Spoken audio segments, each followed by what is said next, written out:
Gentleman yields. I now recognize Mr. Luttrell from Texas. Thank you, Mr. Chairman. Good to see everybody again, Colonel and Sheriff Coe. It's been a while. It's good to lay eyes on you again.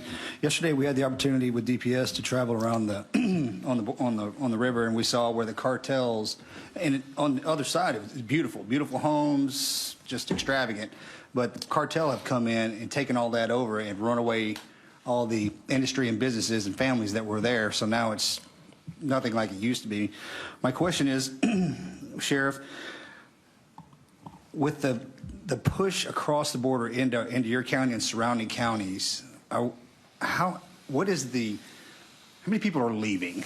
Because you said industry, the sheep and the goat industry depleted, it's gone. Yes, sir. Are you seeing that surge more and more, and is it lateral across the borders? Well, on our side? If we go by the last census, the current census shows we have a population of 3,100 people, almost 3,200. The census before, we had 3,900 people. So by that, we've lost 700 people in the past 10 years. But what we're starting to see because of this is, yes, people are leaving, but they're selling their properties. We've got one really nice piece of property that I'd like to have, but he's tired of fixing his fences. He offers hunts to wounded warriors, and he's constantly in the public eye in our county anyway, helping with the 4-H, FFA, Little League, et cetera, et cetera. He's getting ready to pull out, and we won't see him again. So we will lose that part of the industry, that tax base, plus his goodwill towards our county keeping us afloat. And the only people that are buying big tracts of land right now are the people that are subdividing it. They start subdividing it, they want to divide it. He's got 3,500 acres. Somebody wants to come in and buy that subdivide it into 10,000 or 10-acre plots, which will completely destroy my county because people are tired. They're getting ready to leave. Just to clarify something that you and I spoke about, if a rancher's fence is torn down and their livestock exit the ranch and get on the freeway, the highway systems, and a vehicle strikes that animal, it's the rancher's responsibility to pay, correct? Correct. The rancher is responsible for that animal getting on the highway. And that happens quite often. It has happened quite often. Okay. Mr. Cabrera, and this is the hard one. This is the nut we can't seem to crack. And when it comes to morale and health, I mean, in Big Bend, 2.5 hours to the Walmart, that's not going to change. Yeah. That's just not. Yeah. We have to figure out another way.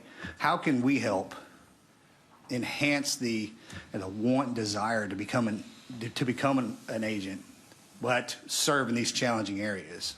You know, I think a big part of it is going to be pay parity.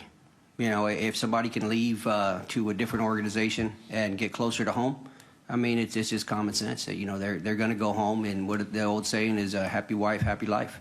You know, and some guys will take the commute. Some guys drive 2 hours from El Paso, but it starts to become a drain on them little by little. So I know the patrol has done some things as far as making it a hardship station where you could stay for X amount of years, and then you could transfer to a station of your choice. So stuff like that helps out.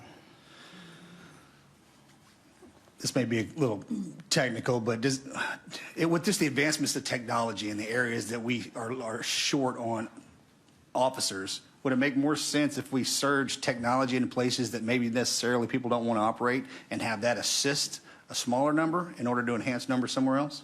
Most definitely. I mean, you look at the aerostats, those big blimps you see. I mean, those things are wonderful. They work wonders for us out here, and I know most of the patrol has lost access to those. We still have them in the McAllen areas, and once we lose them, and we will, it's gonna be a big blow to our agents because they're very useful. They can operate around the clock. They're not worried about fuel like the helicopters.